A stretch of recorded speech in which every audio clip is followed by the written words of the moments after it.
Praise the Lord. இந்த காலை வேளையிலும் உங்களை சந்திப்பதை குறித்து மகிழ்ச்சி அடைகிறேன். இந்த நாள் நமக்கு ஒரு விசேஷித்த ஒரு நாள். இயேசுவானவர் இந்த உலகத்திலே கடந்து வந்து இரத்தம் சிந்தி பாட அனுபவித்து மரித்த ஒரு நாள். இந்த உலகத்திலே நாம் இந்த நாளை அனுசரிப்பதற்கு கடமைப்பட்டிருக்கிறோம். ஏன்னா வேத வார்த்தையின்படி என்னை நினைவு கூறும்படி இதை செய்யுங்கள் என்று சொல்லி கர்த்தர் சொல்லியிருக்கிறார்.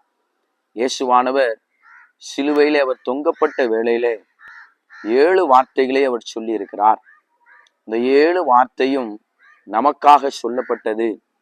இந்த 7 வார்த்தையும் மிகவும் பிரயோஜனமுள்ள வார்த்தை. இந்த 7 வார்த்தையும் முக்கியம் நிறைந்த வார்த்தை. அந்த 7 வார்த்தையை இந்த நாட்களில் நீங்க தியானிங்க. இயேசுவை ஒருபோதும் மறந்துடாதீங்க. இயேசு சிலுவையில செய்த காரியத்தை ஒருபோதும் மறந்துடாதீங்க. இந்த நாளிலே இயேசுவை அதிகமாய் தியானிங்க. கொல்கதா மலையில நமக்காக எல்லாவற்றையும் செய்த அந்த இயேசுவை நினைவு கூறுங்கள். அந்த சிலுவையிலே கர்த்தர் வடித்த இரத்தத்தின் மேன்மைகள், இரத்தத்தின் ஆசீர்வாதத்தை கர்த்தர் உங்களுக்கு கொடுப்பதற்கு அவர் போதுமானவராய் இருக்கிறார். நம்ம எல்லாரும் செபிக்கலாமா? அன்பின் பரலோக பிதாவே, இந்த நாளிலே உம்மை நாங்கள் நினைத்து பார்க்கிறோம்.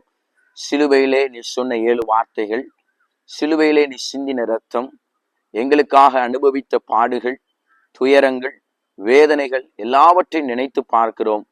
ஆண்டவரே, தொடர்ந்து நாங்கள் சிலுவைக்குரிய அனைத்து ஆசீர்வாதங்களை பெற்றுக்கொள்ள கர்த்தாவே நீர் எங்களுக்கு கிருபை தரும்படியா செபிக்கிறோம். இந்த வீடியோவை பார்க்கிறவர்கள் ஆண்டவரே பயபக்தியோடு உண்மையா இந்த நாளிலே உம்மை தேட கிருபை தாங்க, ஆசீர்வதிங்கப்பா. இயேசுவின் மூலம் செபிக்கிறோம் நல்ல பிதாவே, ஆமேன். கர்த்தர் உங்களை ஆசீர்வதிப்பாராக. ஆமேன்.